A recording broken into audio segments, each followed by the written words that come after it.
You go to Wormia, which is a planet made entirely of worms, and you put some in a bucket, which is your green bucket, and you take them back, but there's Batman, and he takes your worm bucket and puts, this is exactly what I wrote, and puts it in a spaceship, and puts the spaceship in his garage, and puts the garage in a suitcase, and puts the suitcase into a safe, and puts the safe into a vault, and puts the vault into Jupiter.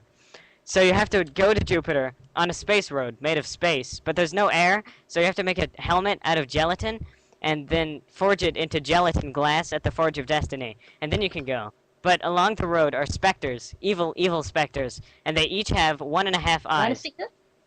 Yes, and they try to steal your legs because they're sad that they don't have legs, and if they steal your legs, you're a specter too, so don't let that happen. Assuming you get past them to Jupiter, you have to make an anti-gravity suit on Titan out of pink cotton balls compressed into armor.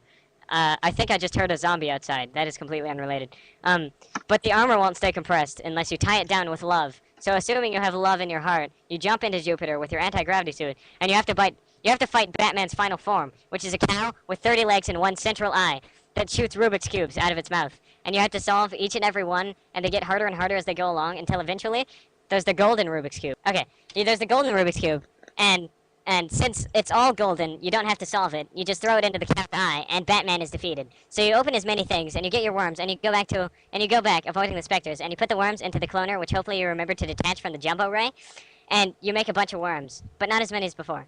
And then you get some baby-colored paint from Pluto because there was an adventurer that went there and he died, but his ship is still there, haunted, and it has baby-colored paint on it. So you take that and you travel along the space road, avoiding the specters again, and then you go to every baby in the world and paint them baby-colored again. And then you have to cure the King of China. So you go into your own mind and you find a door that leads to Venus, and on Venus you find a giant syringe, 1,000,000 stories tall-wise, and you go back and turn the jumbo ray into a mini ray, and you shoot a syringe, and you get the cure. But before you can go back, you meet Kool-Aid, and he makes you look into a cup full of mercury. And then you're in a dimension made of shimmery mercury, everything is wibbly, and you have to get out of the evil maze, which looks like a 1950s diner, but made of mercury. And the enemies are spiky telephones that jump at you, and you have to get out before you die of mercury poisoning, so that's not a long time.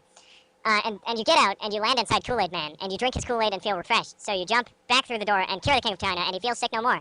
But then you remember that there still isn't any water in the ocean, so you go back in time using a thimble and a pile of hay, and you get the biggest plastic bag that the world has ever seen, which is made for a world record in Milwaukee, Wisconsin. And you put all the water in the world in it, and you go to take it back to the future, but suddenly it turns into a gigantic water elemental boss, and you kill it using an Alka-Seltzer cannon that makes it all fizzy, but it's so big, you have to pilot the cannon on top of a spaceship. But the spaceship is being driven by dogs, but dogs can't drive spaceships, so it's a pretty bumpy ride. Then after you take the dead water boss back to the future, you put it back in the spots where it goes, and then, just when everything seems bright and happy, the time paradox you just created looms up on the horizon, and everything turns all dark and monochrome, and everyone turns into horrible tentacle creatures that rape your orifices. But you find the Sword of Chastity, and you use it as an anti-rape weapon to get to the time paradox itself, which is a huge dark rainbow ball thing, and it turns into Bill Murray. And Bill Murray slaps you a lot. But you challenge him to a game of tic-tac-toe chess, and assuming you win, the time paradox explodes, and the world is turned back to normal, and everyone is happy, except for me, because you won't RP with me. The end.